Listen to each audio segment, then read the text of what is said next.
Bonjour à tous, c'est Paul Tam pour vous présenter un nouveau sapin en sucette. Et là, je me suis dit que peut-être, on ne sait pas, peut-être les plantes sont capables d'empoisonner des régions de notre système alimentaire ou je sais pas quoi. Et donc, les herbivores, qui sont les principaux concernés. Donc, si une plante venait d'être introduite dans un milieu, elle est, et le milieu en question est très pauvre, autant en nutriments qu'en eau.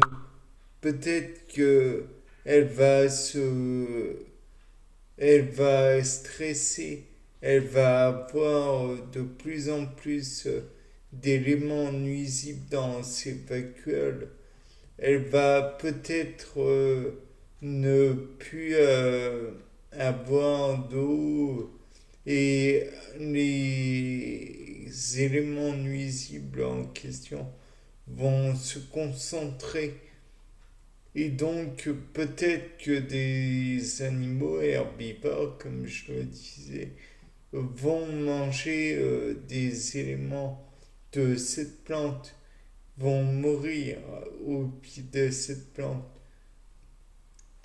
se décomposer avec comment dirais-je, des éléments, des bactéries qui vont seulement consommer des éléments de ce cadavre, il va se décomposer de plus en plus et finalement, à terme, il est possible que ce cadavre qui à la base était peu ragoûtant de l'œil d'un être humain va finir par se décomposer de plus en plus, faire les choux gras, dirons-nous, des autres décomposeurs. Pensons par exemple aux animaux comme les vautours ou autres charognards.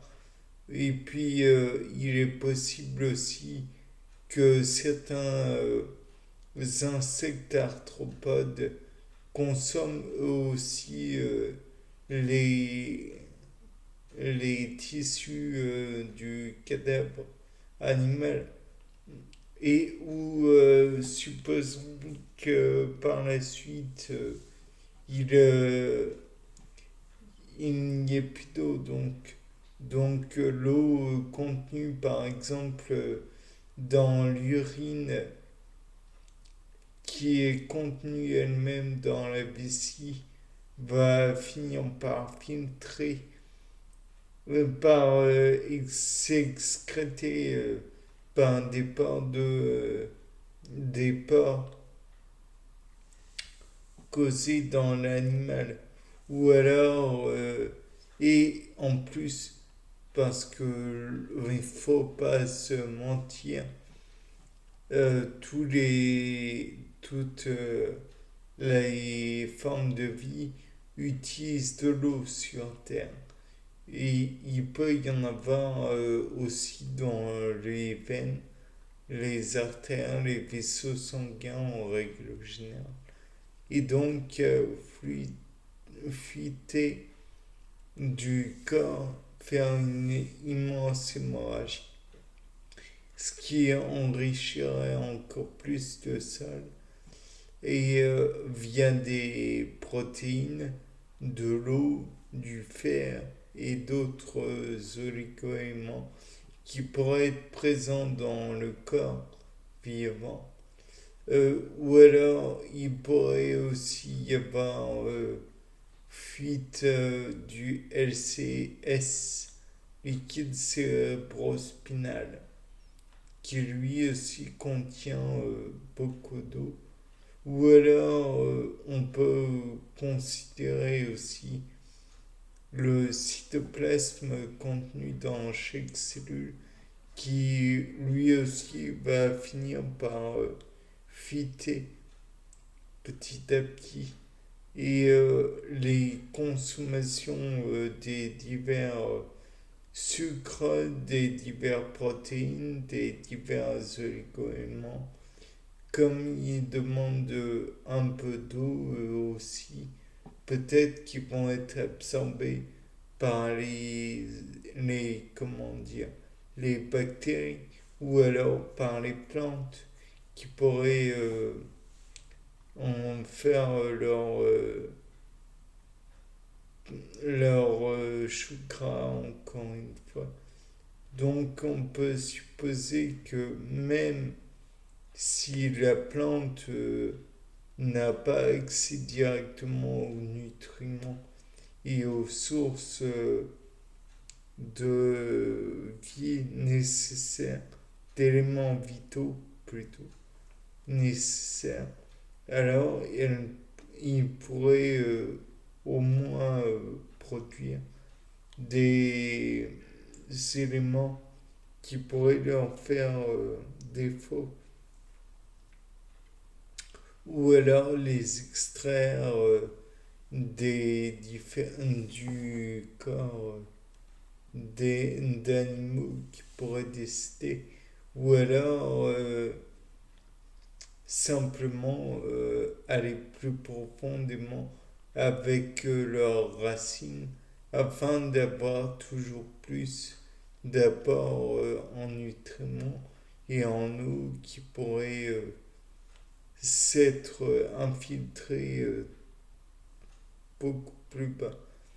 Ou alors pourrait-il donc empoisonner, ça je l'ai dit, mais empoisonner directement l'animal, mais via leur tissu. Mais imaginons que le végétal soit non pas auprès, non pas dans une zone complètement stérile, mais qu'il y ait de l'eau. L'eau est source de vie, comme je l'ai dit précédemment. Et par conséquent, peut-être que puisqu'il n'y a pas de nutriments supplémentaires, nutriments dont auraient besoin les plantes, peut-être que celle-ci, via ses racines ou d'autres parties de son corps, qui est, si on peut parler d'un corps pour une plante, d'autres parties du végétal, qui réagirait, qui entrerait en contact avec l'eau et qui réagirait ainsi l'animal qui hésite d'abord à manger la plante au lieu de boire se verrait empoisonné peut-être par cette eau salvatrice qui fut en contact avec la plante. Et si ça se trouve, la plante pourrait permettre le développement de bactéries ou le développement de virus qui, eux, pourraient eux aussi entrer en contact avec l'eau et pourraient donc euh, tuer directement. Et donc la plante serait l'assassin indirect et pourrait de toute façon se délecter entre guillemets des nutriments du cadavre de l'animal. Et les bactéries auraient leur compte aussi. Bien.